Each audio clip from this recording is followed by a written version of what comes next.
Sentry mode activated. Target acquired. Hey there hunters, and welcome back to the Gunners Guild. It's Appreciation Fest for the next few weeks, and Capcom has a whole bunch of new armors, weapons, and quests to do. But we're the Gunners Guild, so I'm going to skip all that and go right to what matters to me, the gunner equipment. No shade to Capcom though, as a PC player I am glad and excited that they released these events at the same time as they did the consoles, and we're also getting synced up with events later too.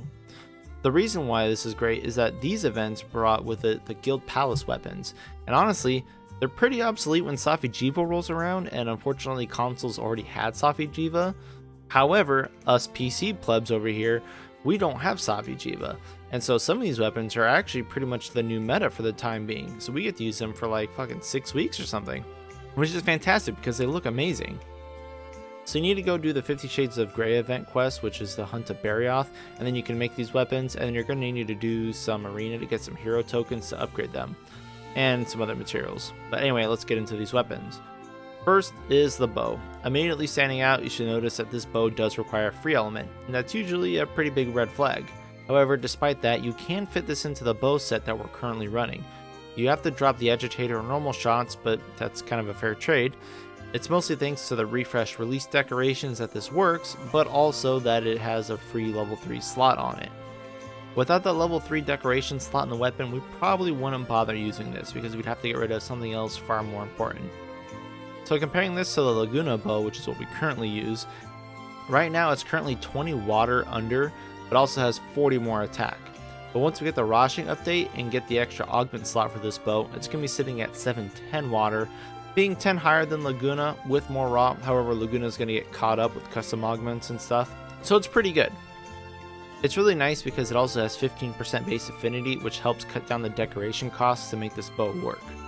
So overall, it's going to hit just a little bit harder than Laguna's because it's got a bit more raw, and the element's going to be pretty negligible once we get the next update and get the extra mod slots in and everything kind of balances out. But it looks gorgeous, and it's a little bit stronger, so woohoo, I'm happy. New water bow, let's use it. Next up on the list is the Lipo Gun. And you may want to make 2 of these things, up to you though. First setup for this is water. We really didn't have any good water Lipo Gun before this one, so that's a huge win. With 20% base affinity and a level 3 decoration slot, this thing is awesome. Especially for elemental ammo, which pierces. With free element, we can run clip size 8 water ammo on recoil 1, which is awesome. Now, you do have one free mod slot after this, which you can either run fast reload over the normal that it currently has, or you can put a power barrel on to slow down your elemental shots and get more pierces in. Both are probably about the same effective damage. Going from normal to fast reload isn't a huge jump in time save, especially for how large this clip size is, and power barrel is nice, but generally it's only really noticeable on larger monsters. Your choice though, up to you. Now we do need to run true critical element on the set until safi'jiiva comes out, but then again we're tossing this bowgun when that hits anyway, so yeah. 4 pieces of Silverlos and Garuga boots, pretty much the standard here for true critical element. We're going to be running the spare shot charm because single shot elemental bowguns have a huge ammo issue, and you need to make sure you get every shot you can. I'm only running elemental 5 here because the last rank is only 10% element, which is worth like 2 element total. It may not even increase your damage by 1, so instead we're going to focus on maxing the crit and running max might. Why? Because elemental light bowguns can usually get away with minimal dodging, and since elemental pierces, a lot of your shots won't be on a tenderized zone or even on an exploitable zone, so getting those elemental crits all the way down the monster is going to be a nice boost in damage overall, assuming you don't roll too much.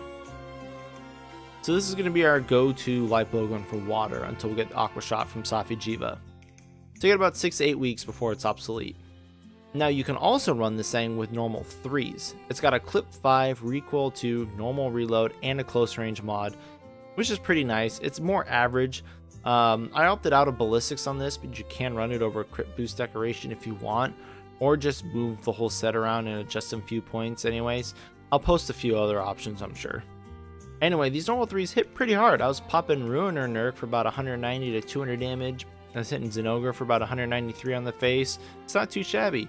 The extra range makes them super comfy to use too. I don't have to be anywhere near as close as spreads. I really enjoyed running this actually, and right now I think on PC this is probably going to be my favorite Lipo Gun to use. Spread 2s are good, don't get me wrong, and they're going to be much better later on when we get Safi weapons. And spread 3s are definitely going to be stronger than normal 3s without a doubt, but I absolutely hate evade reload, so this is a nice in between there. Unfortunately, it does have recoil 2, whereas spread 2s have recoil 1, so I think spread 2s are probably going to out DPS the normal 3s, because they also get that extra close range mod, but not by much. Paper math here says they're pretty much about equal in DPS, so I'm taking the normals because it's finally something different, and we don't have to run spreads all the time. So if you want to use this for normals and waters, you might want to make 2, since one will want elemental augments and the other one's just going to want affinity. But if you're playing light bowgun, you're going to want to pick this thing up. Now as for the heavy bowgun, visually it's awesome. I do love the design, however I don't see this thing being used for anything really. It's basically a cluster heavy bowgun, but with less raw than Zora's and no sleep ammo. Got a smaller cluster magazine, which is surprising. Not entirely sure what you'd use this for over Zora's, because it's still got snipe as well. It can't get custom augments, it has less augment slots in general, so yeah, I mean maybe for water elemental heavy bowgun against like Uragon or something you can, but I'm not going to use this thing. If you can find a use for it, great, but it's not for me. So yeah though, that's the gunner equipment for this event. Some good stuff until safi'jiiva shows up. Quite happy to be honest. I'm going to try to get some runs in with that light bowgun before it's obsolete. Anyway, thank you all for watching, and good luck out there hunters and whatever you may be hunting.